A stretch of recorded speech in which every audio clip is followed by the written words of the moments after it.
Los salarios son siempre una constante, visto desde la perspectiva del que paga o del que cobra. El salario mínimo interprofesional vuelve a estar de nuevo en la escena y lo hace en términos casi de polémica. Vamos a enfrentar dos opiniones, por una parte el del presidente de los autónomos, por otra parte el representante de comisiones obreras en Ourense. Mezclamos esas opiniones y después, ya que hablamos de autónomos, vamos a preguntar por qué sigue disminuyendo la tasa de autónomos en la provincia de Ourense. El debate sobre el incremento del salario mínimo interprofesional hasta los 900 euros mensuales se sigue produciendo. Empresarios y sindicatos tienen visiones contrapuestas. Los primeros creen que destruirá empleo, los segundos que urge que los salarios no sufran más. En las cuentas claras hemos confrontado dos opiniones. David Martínez, presidente de los empresarios autónomos de Ourense, habla así de la subida del salario mínimo interprofesional. A ver, las subidas del salario mínimo interprofesional siempre se ha determinado económicamente, en estudios económicos, que afecta mucho a los jóvenes y a los mayores de 45 años.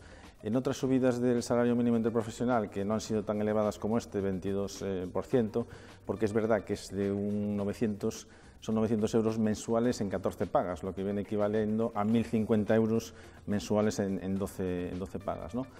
Y claro, desde el punto de vista de autónomos nos vemos un poco en el doble efecto, primero porque como se sube el salario mínimo interprofesional de un autónomo, evidentemente generando riqueza y empleo, y pues sobre todo esa inyección del salario está muy bien porque al autónomo nos va a beneficiar en el sentido de servicios y comercio, porque va a inyectar, no deja de inyectar dinero en la economía, pero por otro lado, al tener uno o dos empleados, nos puede venir un poco más fuerte en el sentido de que tiene que incrementar la seguridad social y el salario. Una visión contrapuesta tiene Pedro Barreiros, secretario xeral de Comisións Obreiras en Ourense, que ve de esta forma la necesidad de subir el salario. Nos entendemos que o salario mínimo interprofesional, a subida do salario mínimo interprofesional, non ten por que ter necesariamente unha repercusión negativa, porque todo o que sea maior ingreso dos traballadores tamén é unha maior capacidade de gasto que pode tamén repercutir na evolución económica. Entón non entendemos este debate que se está producindo sobre a subida do salario mínimo interprofesional. David Martínez cree que el incremento retributivo debe venir por el incremento de la actividad económica, que estimularía así el empleo y la mejora de los salarios. Creo que la pregunta está de qué nos interesa más, que poca gente incremente el salario o mucha gente tenga acceso al empleo. Yo creo que aquí hay que coordinar un poco medidas macro y a nivel nacional, y, o sea, es más sofisticado desde mi punto de vista que subir o bajar el salario mínimo interprofesional. Es verdad que unos teóricos dicen unas cosas y otros, pero yo, desde nuestro punto de vista como autónomos, nos vemos un poco afectados por los dos lados. Como te decía antes, cómo subimos nuestro salario mínimo interprofesional y cómo podemos hacer frente a que un trabajador pues suba, que en ningún caso tenemos intención de despedirle en absoluto, pero sí que se hace un poco cuesta arriba de cara a poder sufragar esos nuevos costes adicionales. Por su parte, desde Comisiones Obreras creen que las empresas deben asumir la revisión de sus beneficios para facilitar la mejora de los salarios. Cualquier empresa, por poner claro, as empresas non pagan o salario mínimo interprofesional, están pagando máis. Entón, para que vale o salario mínimo interprofesional? Precisamente para as contratacións puntuales, estacionales, para campañas de rebaixas, se centra basicamente no que é o sector servicios, hostelería e comercio. E nos consideramos que aí, evidentemente, leva consigo unha elevación dos custos salariales, pero simplemente o que teñen que facer é axustar os márgenes empresariales. Eso a calquera empresa lle pasa, cando teñen que aplicar as subidas salariales do convenio, teñen que axustar os márgenes empresariales. Quero dicir, entendemos que isto é máis ben unha cuestión ideolóxica, máis que económica ou laboral. Entendemos que os empresarios non poden basar os seus beneficios nos custes laborales baixos. Os beneficios tamén teñen que chegar ao factor do traballo e, sobre todo, os salarios máis baixos. El presidente de los autónomos de Ourense cree que su colectivo lo que desea es tener más actividad y que lo prioritario de un empresario es siempre crear y mantener el empleo. Yo creo que al final las plantillas se incrementan por necesidad. creo que va más allá del salario mínimo interprofesional. Creo que a veces los autónomos debemos hacer un análisis más a nivel empresa, mi pyme empresa, y ver si realmente la necesidad del trabajador está de acuerdo con nuestra capacidad. Pero hay una cosa que es evidente, creas empresa para crear empleo.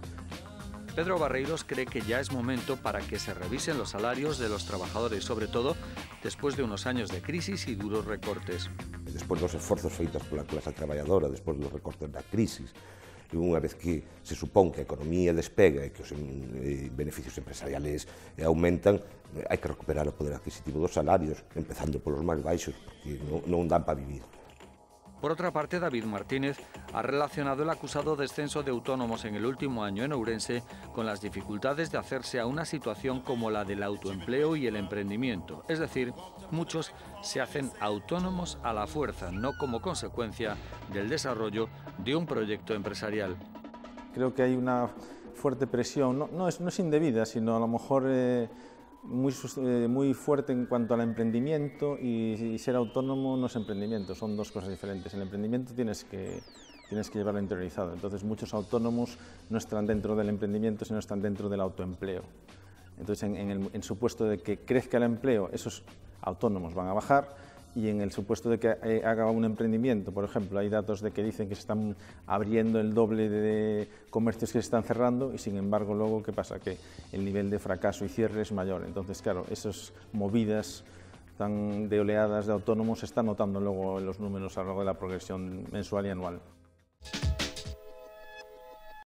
Vamos a entrar ahora en un apartado que se refiere al consumo. A priori, el calendario fija cuando menos dos fechas. Por un lado, carnavales, por otro lado, el Día de San José. Hay algunos establecimientos que esperan casi como agua de mayo la llegada de ambas celebraciones. La plaza de Abastos se prepara para dos grandes citas de consumo, el Entroido y el Día de San José, ambos en marzo. Todo ello en combinación con otras iniciativas como las conversaciones con la denominación de origen ribeiro para que muestren en el mercado la calidad de sus productos, como subraya Alberto González, gerente de la Plaza de Abastos. Primero, traer profesionales aquí que puedan hacer la exposición de sus productos de la zona, porque no solo queremos que vengan a vender, sino que vengan a exponer, que nos cuenten qué es para ellos el producto que están haciendo, que sean productos de calidad, y después a mayores que tengan la posibilidad de venderlos aquí en el mercado. El sector de los espirituosos y de las bebidas es un sector que aquí lo tenemos, pero podemos desarrollarlo más, y queremos apostar porque esté introducido dentro del producto de calidad que tenemos. Por otra parte, el gerente del mercado recuerda que la campaña de Entroido es muy buena en cuanto a consumo, la primera gran campaña después de la Navidad. El Entroido es la primera gran campaña que tenemos después de Navidades. Este año coincide un poco más tarde, sino generalmente suele ser lo que salva a febrero.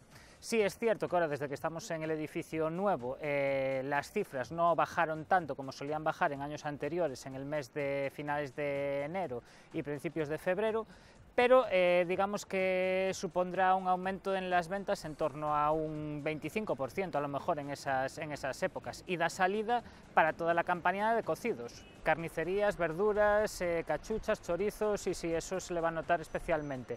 Hay otros que a lo mejor no lo notan tanto ahora en principio, como pueden ser pescaderías, pero todo lo que es producto cárnico y verdura le va a repercutir mucho esta campaña. Y a la vuelta de la esquina, la celebración de San José, de gran tradición en Ourense, festivo además.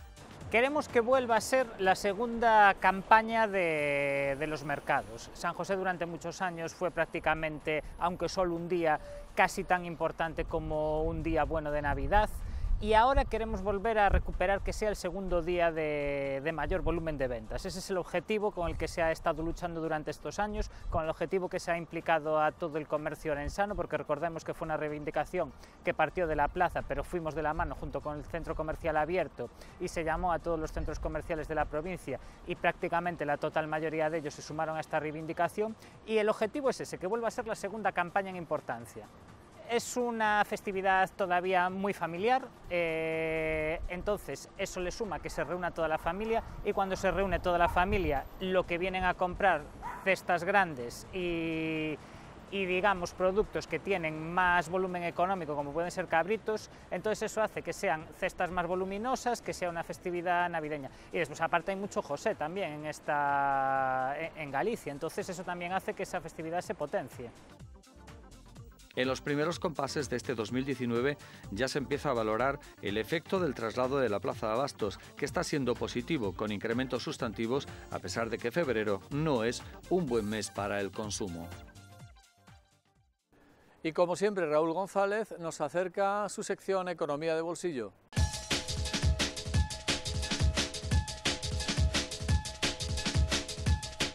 Hola, hoy en Economía de Bolsillo vamos a hablar del famoso autoconsumo, ¿no? Últimamente hemos visto en los últimos meses que se ha hablado mucho de las posibilidades de que nosotros podamos producir o no energía en nuestras viviendas o propiedades.